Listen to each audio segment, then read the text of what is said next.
Hi, everyone. Yeah, welcome to Coffee with Joe. That's how they all start. It's kind of a formula at this point.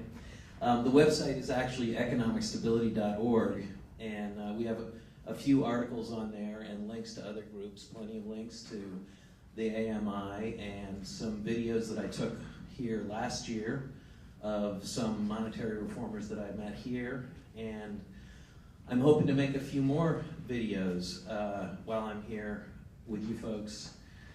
Basically, our approach has been to use the internet to get a conversation going, get as many people as we can expressing why they think monetary reform is important, and hoping at some point one of these videos goes viral, as they say. Hasn't really happened yet. Basically, our standard fare, well, we started out about 1.5 years ago. We didn't even have a website then. Joe and I have been friends for 20 years. He lives in Virginia now. I live in Vermont, but he used to live in Vermont. Joe has been studying monetary reform for at least 30 years, and his dad was a monetary reformer before him. Your dad, passed away in 2001, was it, Joe?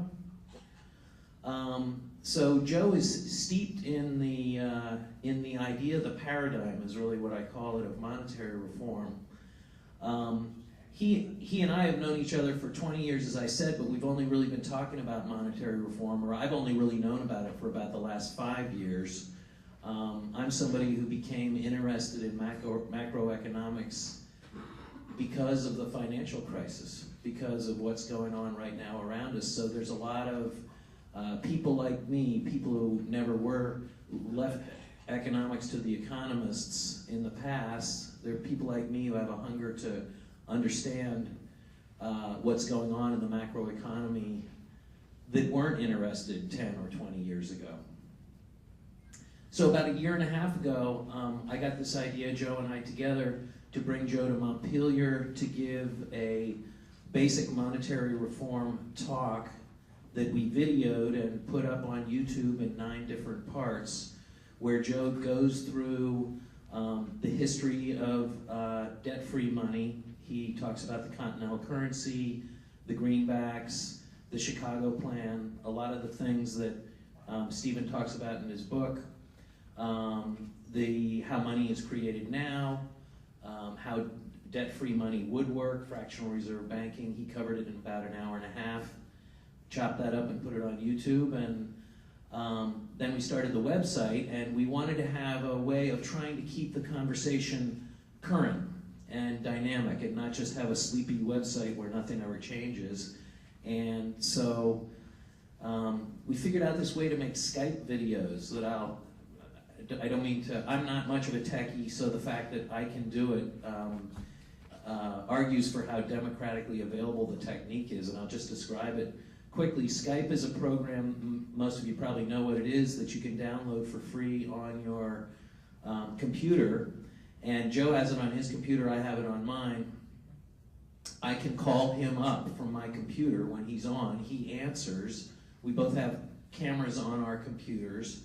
So his picture comes up on my screen, my picture comes up on his screen, and we can talk to each other. I originally got this program to talk to my son, who was studying in France, and it's absolutely free. I could have an hour-long conversation with my son in France for free. There is a money-making model. You can start using it as your telephone service.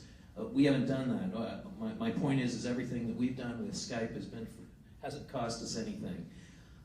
So there's also a program you can download for free called Call Recorder that allows you to record the Skype conversation. So, and if you look at our videos online, you just Google Coffee with Joe and they come up, or Economic Stability.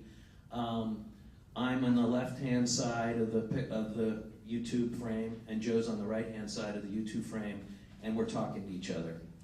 And so, I mean, this is something that, you know, anybody out there who wants to make use of this technology, and you know, if I could get Bob Petit to download Skype on his computer, I could make videos talking to him, or to Stephen, or to any one of you. you out there, and maybe one of the conversations will go viral, and it'll help get this concept. To me it's a truly it's a paradigm shift. Not to use I hope it's not an overused idea, but it's just like you either are on this side of the looking glass, or you've walked through and you're on the other side of the looking glass, and it all makes sense.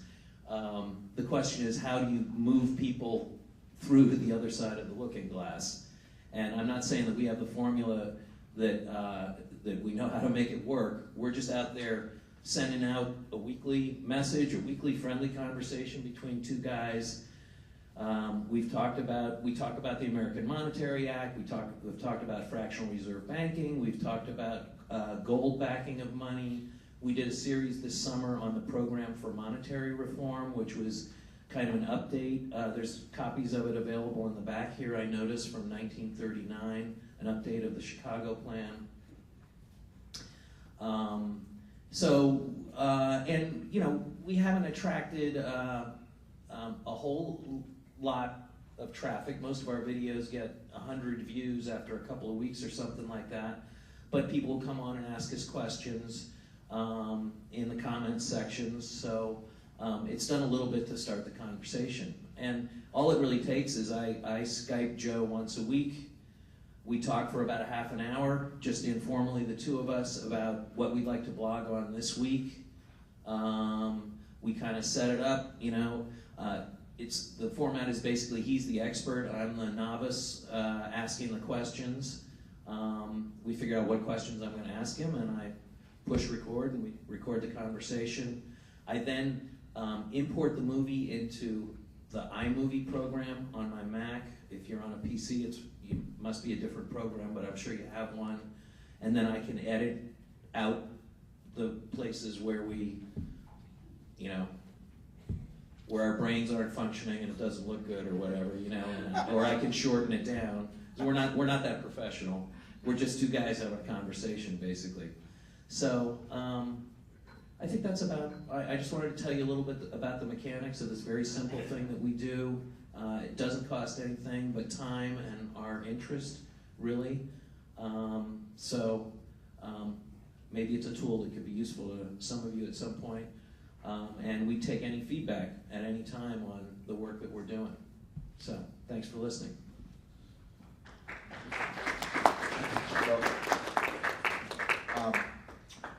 Yeah, I'm the Joe of the Coffee with Joe, and I guess, you know, for my background purpose, I'm probably, one of those monetary reformers who learned about the need for monetary reform from, probably the only one who ever learned the need for monetary reform from, somebody with an 8th grade education, which was my dad. And, he became a monetary reformer because he tried to get a loan from the bank that they wouldn't fund.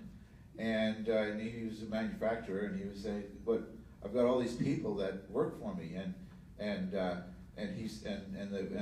banker said, and they've all got loans and mortgages and cars and with your bank, and they said, "Well, Joe, we've got collateral for all that," and that was how my dad's education into what the banking system was, and then from there, understanding how money is created, what the monetary system was, and the need for monetary reform, something that evolved with him over a whole number of years. And he spent a generation just about trying to convince me that monetary reform was really the most important thing if I wanted to ever be able to accomplish the things that were of interest to me, like health, education, the environment, peace, all the things that require a certain amount of power. And my dad said, "Joe, until you get the money power, you're not going to be able to do any of that stuff." And so that was, eventually, got me, and so we started doing that stuff. But we have our website and our YouTube to basically promote a discussion. And the reason that we're out there, on the internet, I feel, the reason that we ended up, doing that after I did my talk in Montpelier is because that's where people are. You know, that's where, you know, a whole lot of people go for a dialogue. Even sometimes that's all they do is just watch things, but that's where everybody is.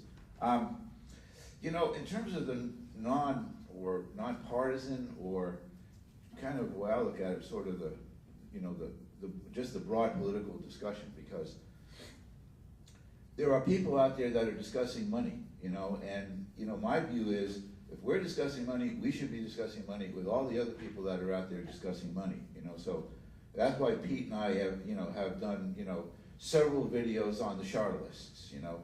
The neo-Chartalists, you know, today they're getting a lot of press on the economics and financial blogs, because they have a certain way of looking at money, you know, and it's actually a very intriguing way of looking at money. They, you know, and when somebody says, but that's not the way that you think of it, yeah, but we have certain things in common. Number one, a foundation of monetary sovereignty. You know, they have their foundation of their belief is monetary sovereignty, and another is using the money supply for public purposes. So to me, then we engage that part of it. We talk about why that part's important. We talk about why we disagree with some of the positions that they take, why things that we don't think make sense.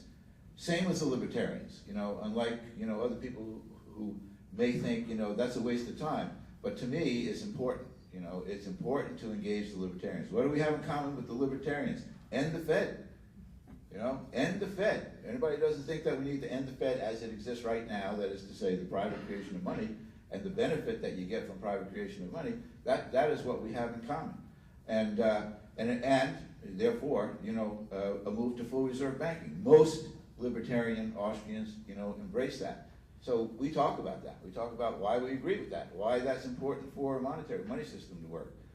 So what we really try to do is to make it that there's no niche. There's no niche for the discussion of money. Somebody says it transcends politics. It goes beyond left and right. You know, politics is you know, all politics is local. If you can't make it relate to whatever happening in somebody's day, you know, then the chance of making something with it will not work. So we do that. That's what we do. We try to take a look at everything that's going on out there, every conversation that's going on out there, no matter who it is and no matter what it is. And we try to bring it in and just to have a chat about it, because we think it's important that in the future that this discussion is had. And if nobody else is going to have it, we're going to have it. And so we do it. We just keep doing it. We just keep doing it, and we will. And we enjoy it. Thanks. Thank you. Thank you. And our next panelist is Ben Dyson, who's been doing phenomenal work in Britain for the last 4 years. He was here last year, and he'll be speaking tomorrow at greater length, but we're going to give him a few minutes.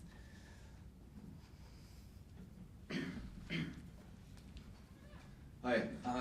I don't want to say too much because I'm going to be speaking in the morning, so I'm going to be repeating a lot of it tomorrow. But just going to make a few comments on. I'll give you a quick overview of what we're doing in the UK, and then a few comments on making this issue non-partisan.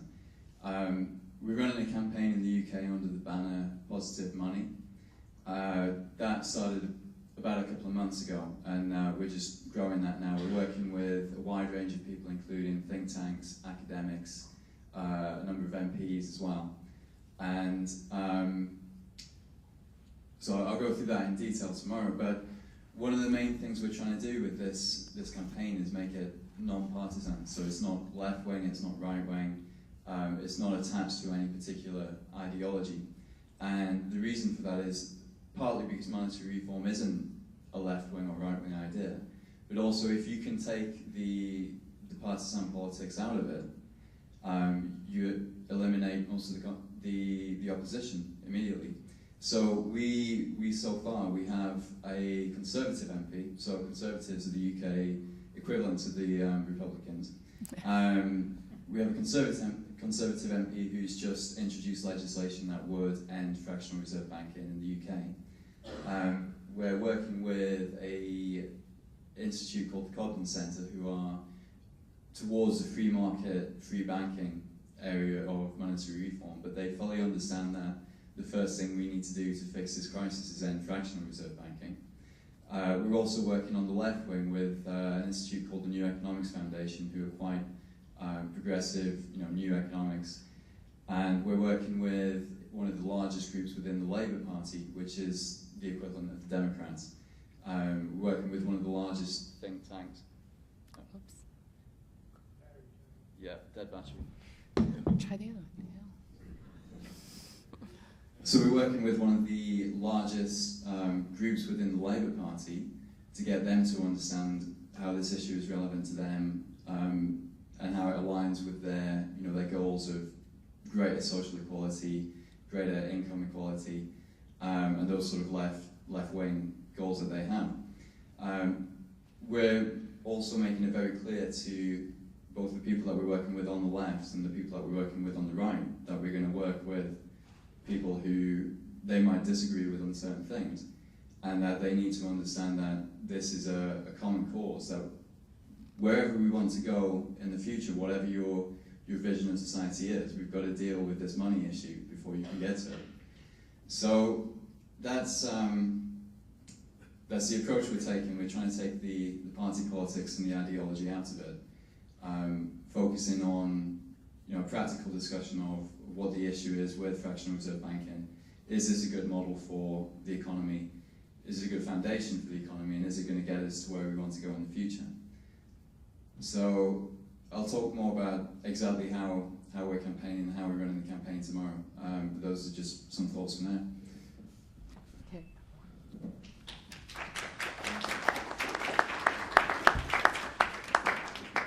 We're also very fortunate to have Jerry Perry, or Geraldine Perry, who is the author of The Two Faces of Money. And she's also an organizer and activist, but she wears different hats at different times. So she considers herself to be in the research mode right now.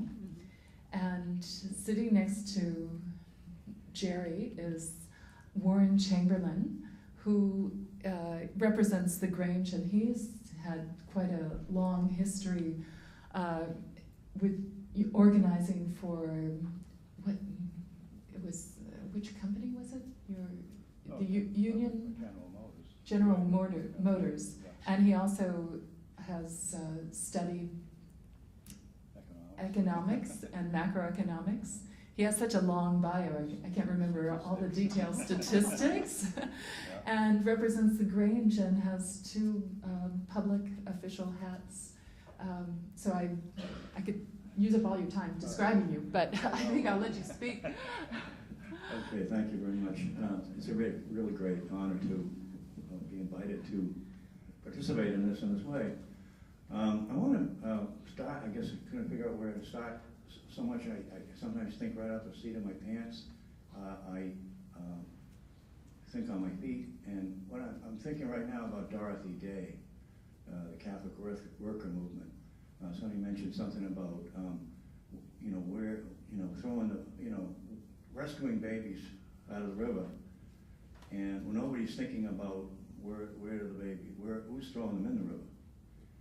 And another thought is about the idea of, so many people are chopping at the branches, but very few people are looking at the root of the problem. So everything we do, there's elements of life that we need to do. Now I'm on the planning board in my town, Holliston, which I got into a couple of years ago, and very conscious of the fact that cities and towns are starving for money right now. There's a huge conflict going to be building up between public officials and public employees, because they're the last unions that are out there, and they're out to crush them because by starving, starve the beast. That's what libertarians want to do, starve the beast. And so by cutting money for us, then we say, oh my God, I can't pay any more taxes. No, we got to cut some school teachers out. So pretty soon there's a backlash. I really think there's a kind of systematic design to systematically starve our public sector. And so we depend, to the extent that we depend on money to flow through the system. I love the charts. We're showing the money flowing through the system. It's more like a liquid, more like a hydraulic system. And that we need that to flow through. And if we're systematically starved of that, so money becomes such a central figure right now. Right now, there are other reforms. I think you need land tax reform. I think we need political. But right now, it seems that the focus really on is where is the money? Where does money come from? When I was a kid, ever since I've been a kid, everything you ask for something that there's no money in the budget, there's no money in the budget, there's no money in the budget. Well, why is there always a systematic shortage of money? And then the other side of it, you get back into when doing the boom cycle, when there's too much money going into the investments or the speculative investments, the stock market and land, the land price bubble that went, because it was like making steam. When you had steam, the banks are making steam. The Fed supplies them water and they turn it into steam, and so we had this wonderful bubble, but then it all disappeared and collapsed. So I think the combination between land ownership, it gives us the power to speculate, and we all grew up to kind of like buy that house because it's going to go up in value, that speculative anticipation, and then they feed into that, and then they let it run its cycle, and then it collapses. And now it's going to start over again pretty soon when everything settles down. There'll be great opportunities. There'll be 3 o'clock in the morning, get rich in real estate with no money down again. And they'll just build the cycle back up again. And then the banks will start lending the money again. And I think that I get so involved in different things. And serendipitously met Matthew Monticelli. I met Bernie Sanders. I had to go up to Montpelier to a Grange function at the State House, and then that night he was at Montpelier doing one of his town meetings, and he had Bill Black, right? William Black? Yeah, William Black. He was there, and I had a copy of the American Monetary Act with me, so after the meeting I went up to Bernie Sanders and I handed him a copy. I introduced myself, and I was hoping that he was going to be here, that I would hook into him again. And so then I had another occasion to go down to D.C. and next time. So, and I again went down, had copies of the Monetary Act, went down to my congressman, and I also visited Bernie's office again. So I know Bernie Sanders has received at least 2 copies from me. And so it's when you talk about, get a senator on your side, and he also mentioned Bernie, because he's an independent. He calls himself, social democrat. Some people he's extremely right, or something extremely left. He's a very unique and interesting person, and I really love him. But somebody like him, to get on his case, and so I just could go on. I mean, so many different little ways. I'm a member of POCLAD. The Green Party, Jill Stein. Do you know Jill Stein? She's up running for the Green Party governor in Massachusetts, and so I mean, there's a lot of interesting, exciting things that I can talk all night. Okay. Jerry, do you want to say? Well, I think one thing for myself, I've jumped around and joined groups and all kinds of things.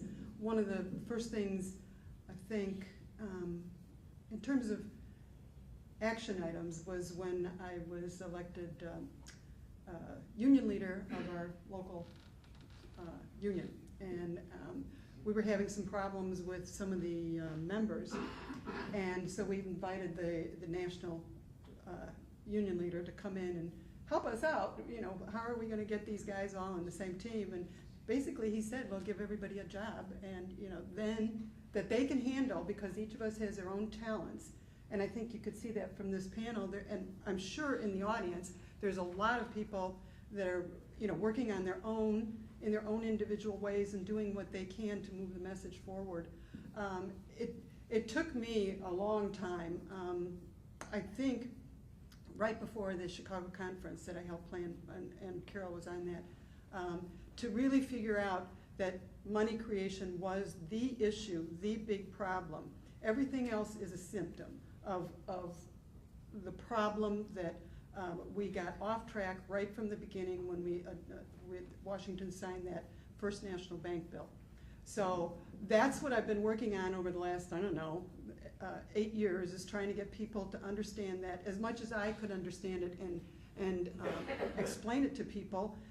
So I joined libertarian groups. I've joined I mean, I'm a Kucinich diehard, so, and in the beginning, I couldn't understand why the libertarians didn't see Kucinich's essential libertarianism, you know, because he was in, I'm involved in health and have been for decades, natural health, and that led me to agriculture and land ownership.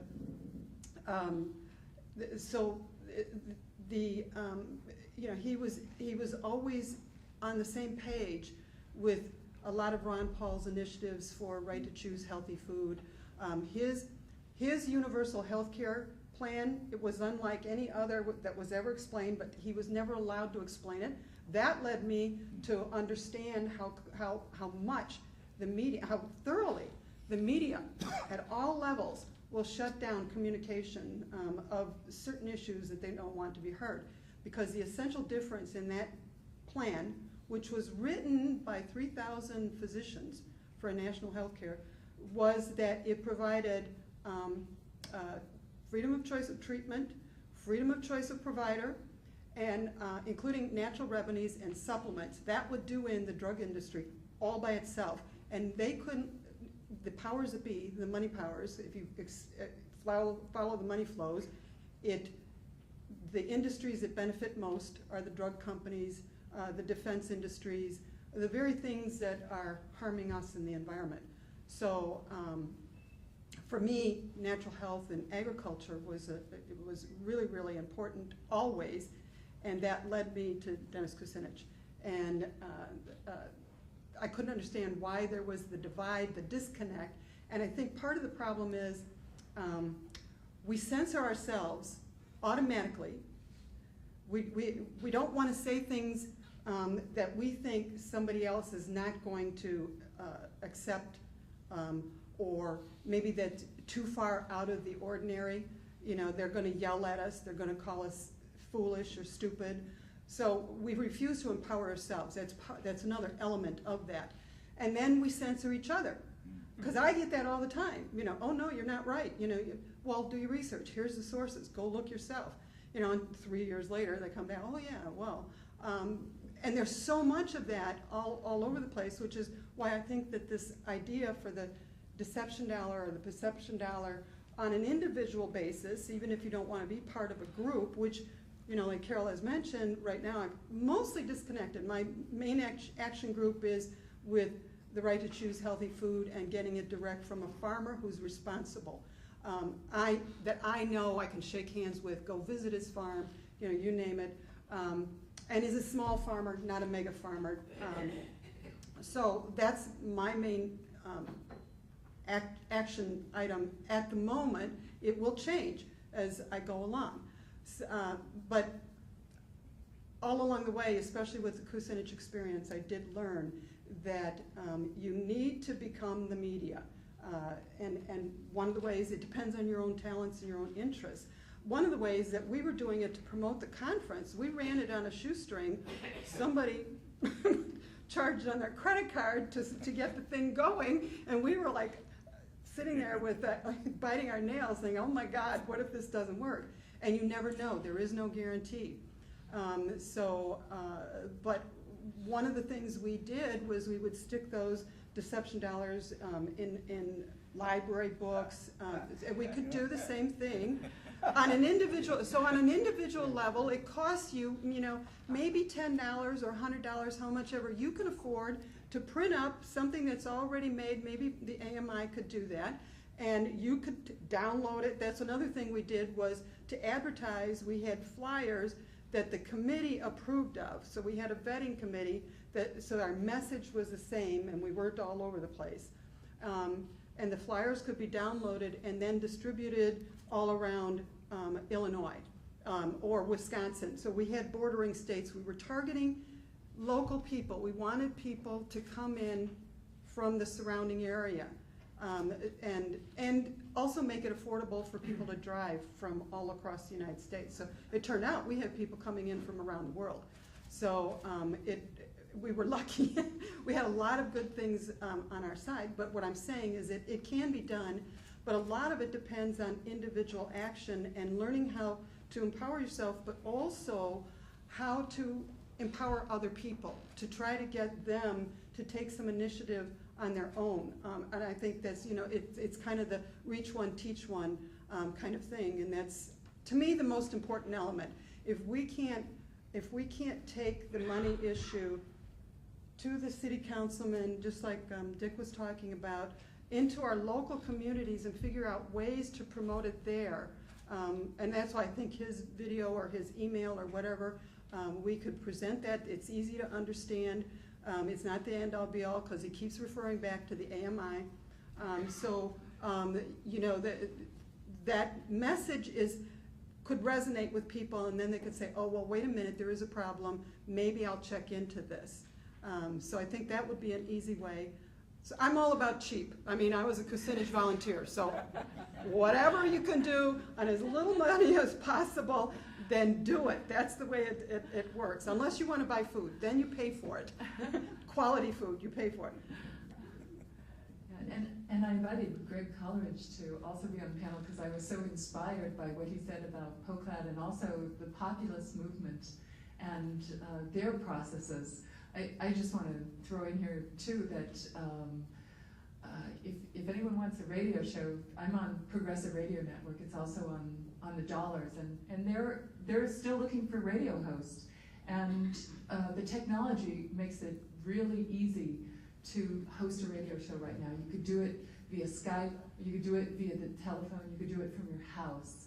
So it's also the cheapest, most economical way Right. to get out your message to lots and lots of people.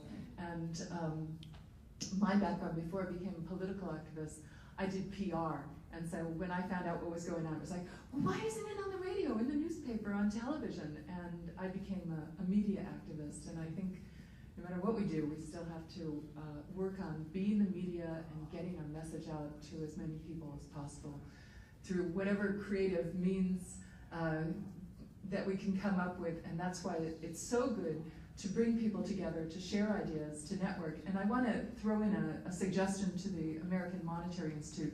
We have this incredible wealth of people here in this room. And one of my deepest regrets is that I can't talk to every single person individually and hear their story and get their contact information.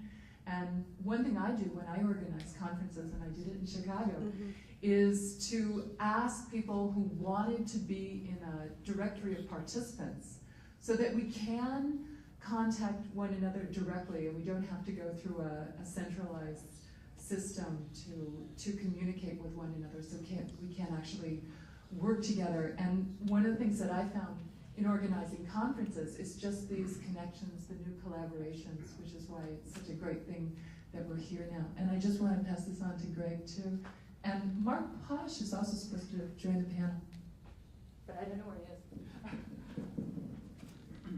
Well, you heard me this morning ramble and babble, so I will not be long.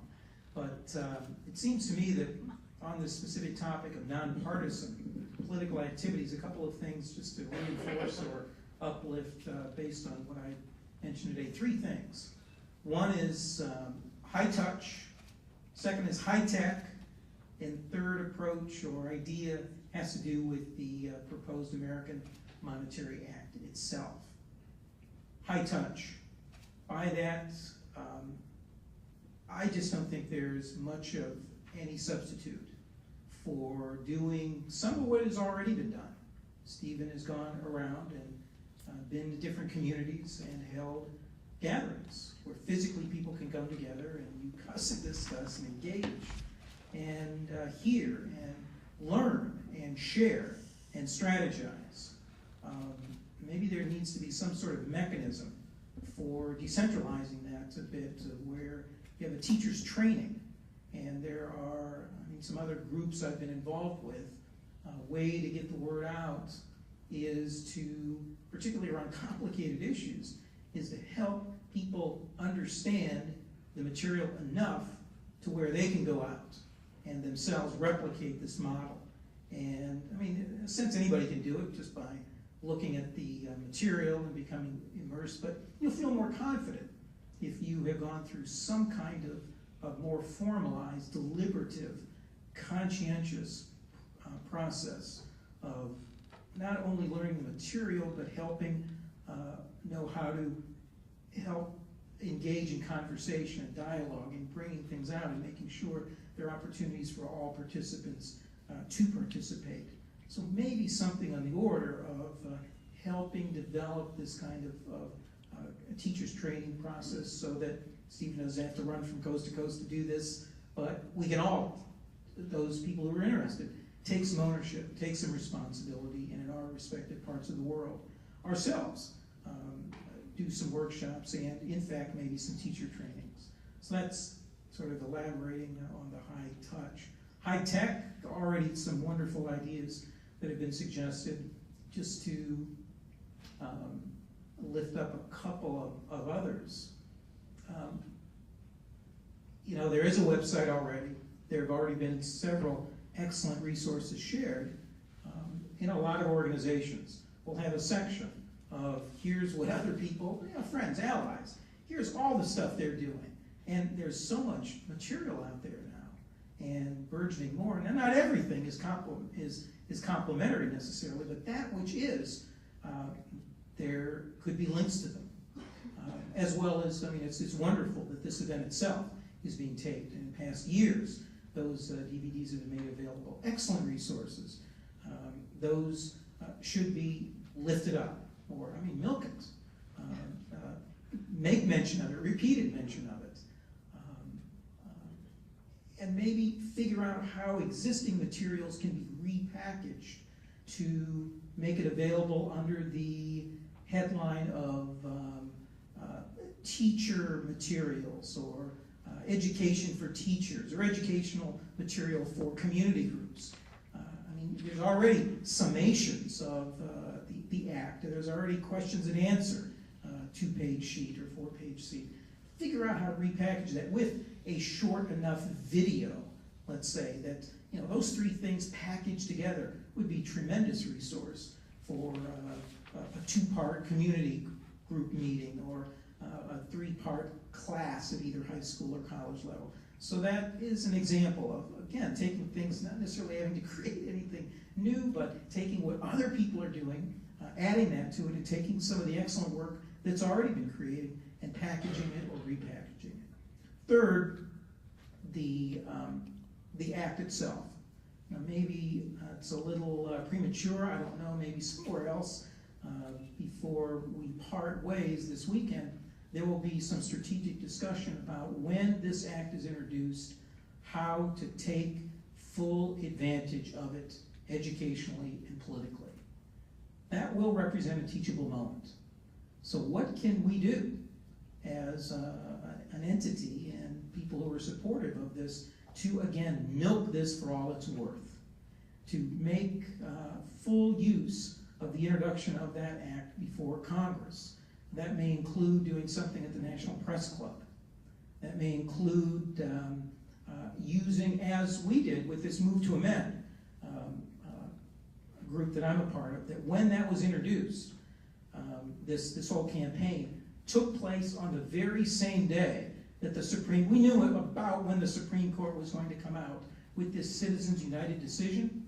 And so leading up to that, 2 months, 3 months ahead of time, we created a new website and had material and had a petition sort of already in place that invited people, once that decision was made, had a press release already ready to go that was sent to every major news outlet that we could think of with that new website, inviting people to come in and say, we're against the Citizens United decision and we want to do something. Inviting people to sign the petition to move to amend.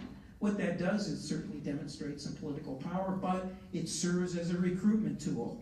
You can get those names, get those email addresses, and turn those around. And we have since used those collected names to educate. Every couple of weeks, an email goes out with sort of the latest. So here is an educational moment, a teachable moment, to use what will be, at some point, the introduction of this important legislation as an opportunity to attract attention, to get media, but also to get workers, to get supporters, to collect those names, and not just the names, but the email addresses, the phone numbers, the addresses, and you can send out periodically a fundraising appeal, send out every week or two information about something substantial, substantive. So those are a couple of notions that come to my mind. You know, while I have the microphone in my hand, it's more political activity. 2 years ago when I came here, I went home, and one of my friends at work, I've been pretty good buddies in talking about monetary reform, and he's an engineer, and he understands systems, dynamics too, and it's very, you know, you can understand it that way. And he happened to live in Barney Frank's district, and I said, you know, could you get us, you know, an appointment in Barney Frank's office? And yeah, so he set us up, and there was Steve come out, and three of them, another guy that was part of our little chapter that we have, and that we meet occasionally.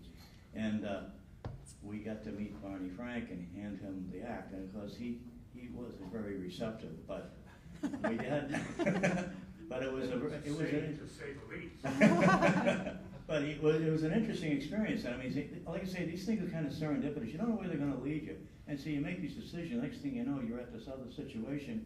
And if you're focused and you have a focus and you have a goal, and then somebody says, well, you want to come to this meeting? And then you'll meet somebody else. And then there'll be something else going on. And so like time marches forward. And we're going to end up doing something intelligent eventually because, you know. And another one, talking about political activism in Massachusetts, we have a referendum, and one of the questions on our referendum, question 3, is to roll back the sales tax from 6.25% to 3%. Very controversial because they're complaining that if they cut the state tax, the sales tax, then the legislature won't be able to give aid to the cities and towns, which is to help keep property taxes down. This is a thing that everybody hates property taxes because they don't understand property taxes. There's two different taxes, tax on your house and a tax on your land. The house is yours, you built it, that's your property. And I want to abolish property taxes. Tax on income is a tax on my property. I worked to earn that, that's mine, and you're taking it. But the land belongs to the community. So the site value of my house is valuable because it's in a particular neighborhood in a particular town. That's the only proper tax. And I want to relate to the idea, one of the things that we talk about in monetary reform is there would be something like inflation. Well, what usually happens with inflation, increase in monetary system, is, well, an asset bubble, what goes up? Land. So if you have a land value tax, even your standard property tax on normal property, as your property values go up, the tax collection will go up. If we had a citizen's dividend or a social dividend come out, a distribution or recirculation of currency back to the people, they would be able to pay their mortgages, they'd be able, and they would actually be able to pay their property tax with the money that the government sent in the mail to them. And what would happen is the government would balance its budget. It would function as a pump system. Instead of taxing money and spending it, we create money, spend it, pump it into the system, and then receive, just like a pool return comes out of your pool, the pump pumps the money through the pool. That's us pumping the money through the system. We exchange value with each other, and then the money returns. So I pay my property taxes, and it gets extinguished. They can just balance the budgets, and so what I'm concerned with in terms of activism too is the Henry George schools, you know, have I think a stake in it. They're very focused on, and I'm having constant dialogue with some Georges online on a particular website, progress.org. And there's kind of I've been arguing with them for 4 years, but to get people on board, to form coalitions of people of interest in party, because right now monetary reform is the key. But going along with that is the secondary reform is the reform of land value taxation. And those two really have to work together. And they can work together, and they can make a beautiful system that would really make the system work.